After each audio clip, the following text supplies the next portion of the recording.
Private company को राज्य सरकार नई देदेव ये भारत वर्षर आईन सम्मत काम नुहे। नई हूँ पब्लिक प्रॉपर्टी आउ नई को आपण गोटे प्राइवेट कंपनी को देले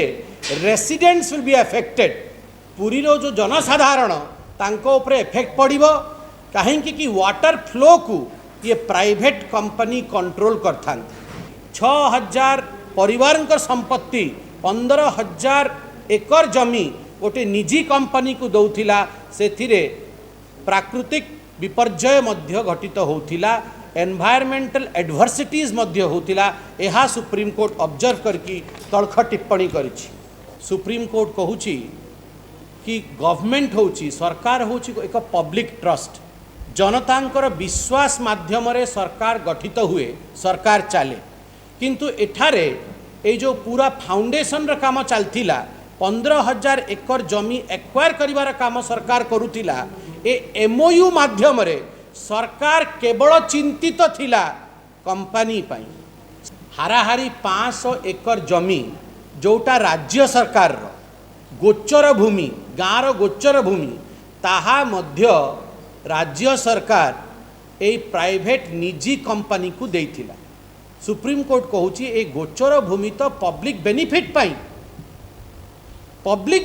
पाई जो जमीर प्रयोग हवा कथा पब्लिक बेनिफिट पाई जो लैंड रो प्रयोग हवा कथा से जमीर प्रयोग गोटे निजी कंपनी पाई होची आमे मध्य आश्चर्यचकित ए सुप्रीम कोर्ट कमेंट करिछि। ए जो निजी कंपनी को अनड्यू बेनिफिट दबार काम राज्य सरकार करुची कौनसी टैक्स ए यूनिवर्सिटी दबनी ए कंपनी दबनी सबू टैक्स रु एग्जेम्पशन मिलिबो भैट रु एग्जेम्पशन मिलिबो। सुप्रीम कोर्ट कहिछि कोन आपण मानकर चक्कर थिला जे आपण जमी भी देबे आउ आपण एते अनड्यू बेनिफिट देबे। गतकाली supreme court of India Bharat वर्षर सर्वोच्च न्यायालय रे अनेक वर्ष धरी जो केसटा लंबित थिला से केस होछि वेदांत यूनिवर्सिटी आउ पुरी रो केस। वेदांत यूनिवर्सिटी को नहीं कि अनेक वर्ष तले जो गोटे एमओयू साइन होता राज्य सरकार एवं अनिल अग्रवाल फाउंडेशन मध्यरे आउ से पेटिशन को चैलेंज करथिले से एमओयू को चैलेंज करथिले अनेक कामर संस्थार लोक आउ खास करिकी पुरी रो जो कृषक बंधु जार हाराहारी 15,000 एकर जमी बेआईन भावरे तांकर एक्वायर करा होतिला से माने आकु चैलेंज करथिले हाईकोर्ट रे मध्य आउ परवर्ती समय रे सुप्रीम कोर्ट रे आपण देखिचंती को भली भाबे 2010 रे लोकपाल सेतेबेले पीके पात्र थांती लोकपाल आकु बेआईन करार देथिले तापरे हाईकोर्ट मध्य 2010 मसीहा रे ए जो राज्य सरकार एमओयू साइन करथिला अनिल अग्रवाल फाउंडेशन का सांगरे आउ जो लैंड एक्विजिशन थिला ताकू हाईकोर्ट मध्य बेआईन करार करथिला आ एक स्पेशल लीफ पेटिशन नहीं कि सरकार सुप्रीम कोर्ट जाइथिले फाउंडेशन मध्य सुप्रीम कोर्ट जाइथिला। काली सुप्रीम कोर्ट रो अंतिम निर्णय आसी जो भली भाबे तळख टिप्पणी सुप्रीम कोर्ट राज्य सरकार विरोध रे करिछि मो मत कि ए टिप्पणी पुरी रो जनता ओडिशार जनता आउ भारतर जनता जानिबा दरकार। को भली भाबे गोटे सरकार गोटे कंपनी सांगरे मिसिकी विशेष करी जो माने कृषक बंधु तांको जमी हड़पिया पई चेष्टा करथिला महाप्रभु जगन्नाथंक जमी सांगरे भी बेआईन काम होथिला। ए सबु टिप्पणी सुप्रीम कोर्ट ए 103 पेज रो जजमेंट रे करिछि। तार किछि अंश मु आपनक आगरे रखिबी आउ तार अर्थ मध्य मु आज एठी प्रतिपादित करी। बंधुगण आपण देखिबे कि पैराग्राफ नंबर 8.14 रे सुप्रीम कोर्ट बहुत स्पष्ट भाव में कौन कही सुप्रीम कोर्ट कही from the material on record the high court has given the specific findings that there is non compliance of mandatory provision. जो आईन रो मैंडेटरी प्रोविजन थाए जो प्रावधान आईन रो आवश्यक प्रावधान और लैंड एक्विजिशन पाई जो आईन रो सम्मत काम हवा कथा आईन विरोध रे काम होईची नॉन कंप्लायंस होईची से प्रावधान रो पालन राज्य सरकार करि नाहांती ताहा हाईकोर्ट मध्य आगु कहिथिला आउ सुप्रीम कोर्ट ताकू पुणी थरे रिपीट करिछि। तापरे आपण देखिबे को भली भावे सुप्रीम कोर्ट पैराग्राफ नंबर 8.17 रे कहिछि the most important aspect which is required to be considered is the non-application of mind by the state government on environmental aspects and passing of two rivers from the acquired lands in question. It is not in dispute that from the lands in question two rivers, namely Nuanoi and Nala, are flowing. This is in violation with the doctrine of public trust and will affect the residents of the locality. मु पूरा paragraph पढ़ीनी अनुच्छेद पढ़ुनी किंतु तार मूल भावना कौन supreme court कहूची ये जो land acquisition रो प्रावधान करा हितला एमओयू रे और जो 15,000 एकर जमी एक्वायर करा होथिला सेही एक्वायर्ड लैंड रे दुईटी नई थिले दुईटी नई किए नुआ नई और नला नई ए दुई नई जदि लैंड एक्वायर हबो तो the private company will become the owner of the नई प्राइवेट कंपनी को राज्य सरकार नई देदेव ये भारत वर्षर आईन सम्मत काम नुहे नई हूँ पब्लिक प्रॉपर्टी आउ नई को आपण गोटे प्राइवेट कंपनी को देले residents will be affected Puri रो जो जनसाधारण तांको ऊपर इफेक्ट पड़िबो कहीं कि वाटर फ्लो को ये प्राइवेट कंपनी कंट्रोल करथांती मते तो बड़ा आश्चर्य लगुची कि नई भली पब्लिक प्रॉपर्टी को कौ भली भावे राज्य सरकार गोटे कंपनी को गोटे प्राइवेट ट्रस्ट को दौथिला ये चिंतार विषय। ता परवर्ती समय रे सुप्रीम कोर्ट बहुत अल्ख टिप्पणी करके कहिछि the large scale construction for the establishment of the proposed university as observed by the High Court also will adversely affect the wildlife sanctuary, entire ecosystem and the ecological environment in the locality. आपण समस्ते जानिछंती कि जोटी ये land acquire हबार थिला से road रो ठीक आरपटे wild life sanctuary अच्छी ये जो वाइल्ड लाइफ सैंक्चुरी रो प्रोटेक्शन करिबा ए कर्तव्य होची राज्य सरकार किंतु दुखर विषय आकु अणा करिकी आकु अणदेखा करिकी राज्य सरकार इकोलॉजी को बिल्कुल ध्यान रखि नथिला एनवायरमेंटल इश्यू को अणदेखा करिकी जो भली भावे राज्य सरकार ए बहुमूल्य संपत्ति 6,000 परिवार संपत्ति 15,000 एकर जमी गोटे निजी कंपनी को दौथिला सेथिरे प्राकृतिक विपर्यय मध्य घटित होथिला एनवायरमेंटल एडवर्सिटीज मध्य होतिला एहा सुप्रीम कोर्ट ऑब्जर्व करके तलख टिप्पणी करिछि। ता परवर्ती समय रे आपण देखिबे परवर्ती अनुच्छेद रे सुप्रीम कोर्ट कहूछि एटा बहुत महत्वपूर्ण टे ध्यान देबे सुप्रीम कोर्ट कहूछि it is required to be noted that the lands that were proposed to be acquired at the instance of one foundation only, one company only, and the state government was dealing with the lands belonging to the agricultural landowners. The government is a public trust, so government needs to act in accordance to law. इटा बहुत तलख टिप्पणी supreme court कहूछि कि government होछि सरकार होछि एक public trust जनतांकर विश्वास माध्यम रे सरकार गठित हुए सरकार चले किंतु एठारे ए जो पूरा फाउंडेशन रा काम चलथिला 15,000 एकर जमी एक्वायर करिवार काम सरकार करुथिला ए एमओयू माध्यम रे सरकार केवल चिंतित थिला कंपनी पई सरकार चिंता करुनथिला एग्रीकल्चरल लैंड होल्डर्स अर्थात जो 6,000 पुरीर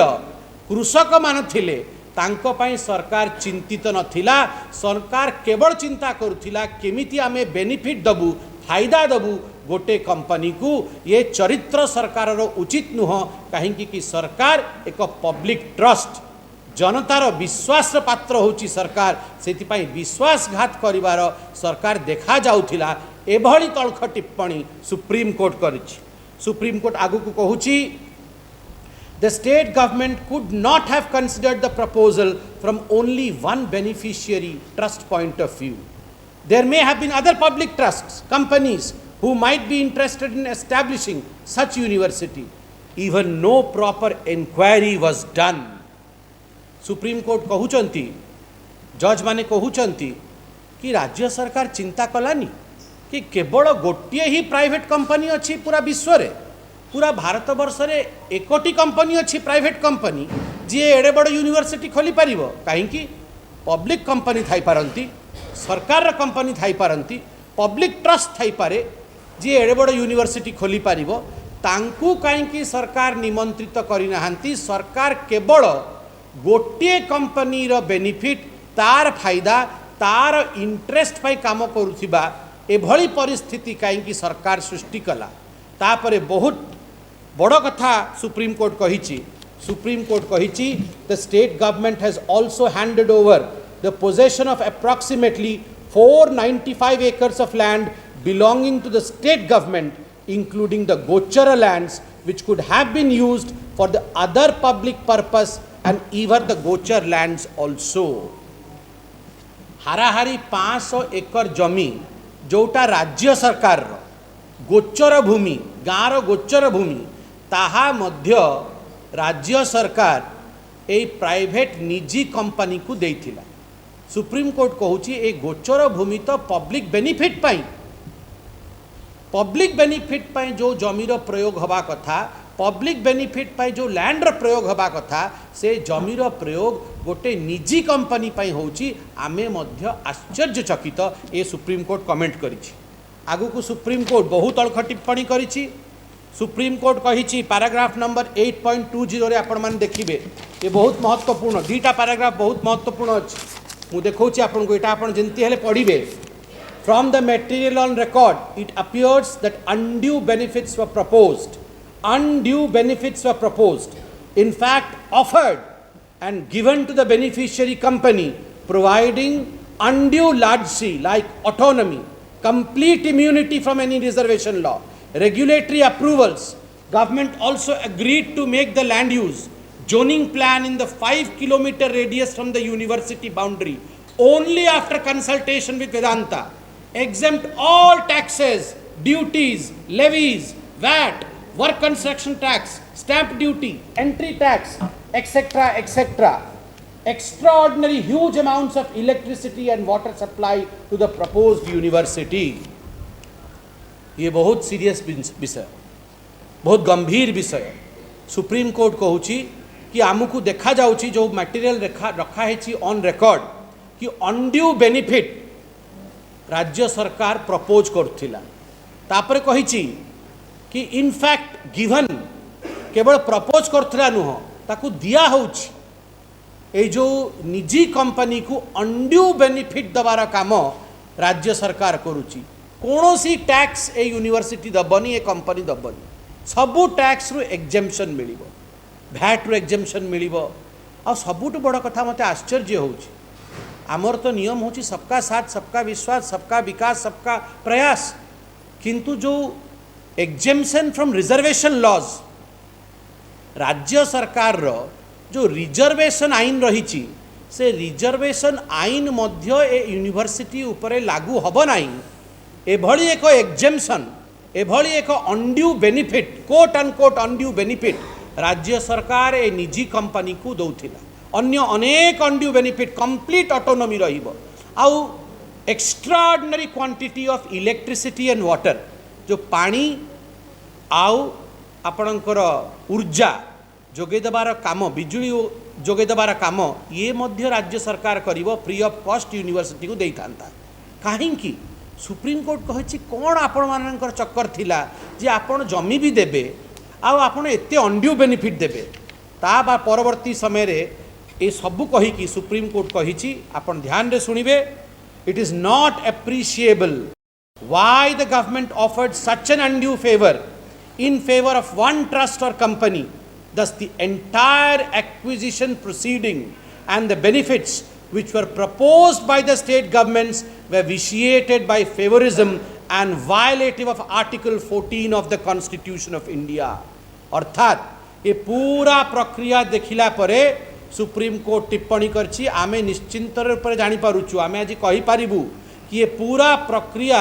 गोटे फेवरेटिज्म प्रक्रिया अर्थात गोटे कंपनी को चिन्हित करवा आउ से निजी कंपनी को सबू बेनिफिट दबा आउ आर्टिकल 14 आर्टिकल अनुच्छेद जो आम कॉन्स्टिट्यूशन रे रही equality in front of law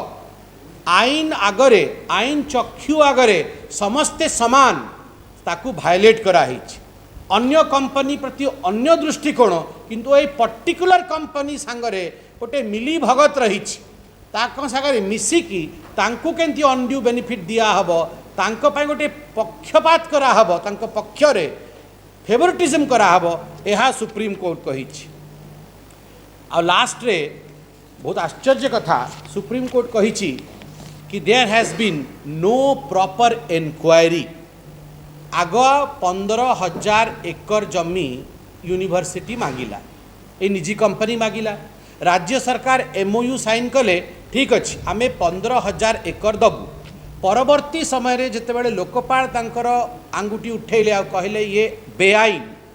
आ केवल लोकपाल नुह हाईकोर्ट मध्य आकु बेआईन कहले परवर्ती समय राज्य सरकार कहला ठीक अच्छे 15,000 एकर नुह 3,830 एकर आम दबू 3,830 एकर आम देदेबू तो सुप्रीम कोर्ट कहला एमती केमती है ता माने आपण मूलरू भूल थिले मूलरू आपण 15,000 एकर माने exaggerated amount of land was taken आपण बढ़े की लैंड प्रॉपर्टी एति दरकार कुहाइतिला जदि 15,000 एकर दरकार आपण हठात किन कमे कि 3,000 एकर केंती नहीं आसिले ता माने 3,800 एकर रे भी आपण कामटा हेई तांता किंतु केवल जमी हड़पिवा पाई कृषक मानकर जमी केंती नबा ताहा पाई आपण 15,000 एकर डिमांड करथिले ताकू एमओयू रे साइन करथिले आ तापाई भूमि अधिग्रहण रा काम आरंभ करथिले हमकु बड़ा आश्चर्य लागुती एंती एक्स्ट्रा ऑर्डिनरी डिमांड आ बेनिफिट रो ए जो कारबार चलथिला ए कारबार काहे चलथिला सेथि पाई अंततो गत्वा सुप्रीम कोर्ट ए सबु विषय को देखिकी लास्ट अनुच्छेद रे कही आमे पूरा को पूरा हाईकोर्ट जहाँ कही आमे बिल्कुल सम्मत छु आमे ए पूरा एमओयू को स्ट्राइक डाउन करूचु आ फाइन मध्य लगेइचंती से निजी कंपनी को 5 लाख टंकार बंधुगण गत थर मु निर्वाचन लड़ती पुरी रे अल्प व्यवधान रे मु हारी जाइथिली किंतु मु सेतेबेले पुरी रो जनता विशेष करी पुरी रो कृषक माननकु ए प्रतिश्रुति देइथिली कि पुरी रो विषय जहाँ रहिबो मु ताकू जनता दरबार रे दिल्ली दरबार रे ओडिशा दरबार रे ताकू प्रतिस्थापित करी न्यायर विषय को जनता दरबार रे रखिबा आज गोटे बहुत बड़ दिन आज जीत हेइची जगन्नाथ महाप्रभुंक भूमि रे आमर कृषक बंधु मानकर मते मन अछि जेतेबेले ए आंदोलन चालुथिला सेतेबेले आमर अनेक नेता पदयात्रा करिथिले सेतेबेले तत्कालीन मेंबर ऑफ पार्लियामेंट और वर्तमान मुख्यमंत्री उत्तर प्रदेश योगी आदित्यनाथ सी मध्य आसीथिले धर्मेंद्र प्रधान वर्तमान केंद्रीय मंत्री योगी आदित्यनाथ धर्मेंद्र प्रधान और अनेक आमर पुरीर वयोज्येष्ठ वरेण्य नेता से माने पदयात्रा करी ए पूरा बेआईन कामर कड़ा प्रतिरोध करथिले सेतेबेले भारतीय जनता पार्टी अनेक वर्ष हेलाणी प्रतिरोध करी ए बेआईन काम को केंती फेरा ही जाए पारे केमिति ए एमओयू को अटका हबो आ आमर 6,000 कृषक मानकु केंती न्याय मिलिबो ताहा पे आमे लड़ुथिलु आज मु धन्यवाद देवी सुप्रीम कोर्ट को आ धन्यवाद देवी जो माने पेटिशन करता धन्यवाद देवी कृषक बंधु मानकु आ पुरीर जनसाधारण को ओडिशार जनसाधारण को भारतीय जनता पार्टी को कि तांकर ए जो प्रतिरोध तांकर ए धैर्य आज रिजल्ट देइछि आज परिणाम देइछि आज न्यायर जीत होती भारतीय जनता पार्टी 6 तारीख रु 14 तारीख आपण समस्ते जानिचंती न्याय सप्ताह पालन करुच्ची ए न्याय सप्ताह ओडिशा रे न्याय होइछि बहुत बहुत धन्यवाद ना आगे से तो लैंड एक्वायर हो पार तो स्वाभाविक भाव से जमी सुप्रीम कोर्ट स्पष्ट भाव में तांकर जजमेंट कही आप पढ़ी मध्य कि जेहेतु ये चाषी जमी को कंपेनसेशन पैसा देकी आपण तांकर जीविका सांगरे खेली पारिबे नाही सेथिपाई ए जमी चाषी सांगरे रहिबो आउ ये तांकर जीविकार माध्यम मेरुदंड सेटा सेथिपाई ता सांगरे खेल करी हबनी से चाषी जमी चाषी को ही दिया जिवो तांकर सांगरे रहिबो स्पष्ट भाव में जजमेंट अछि।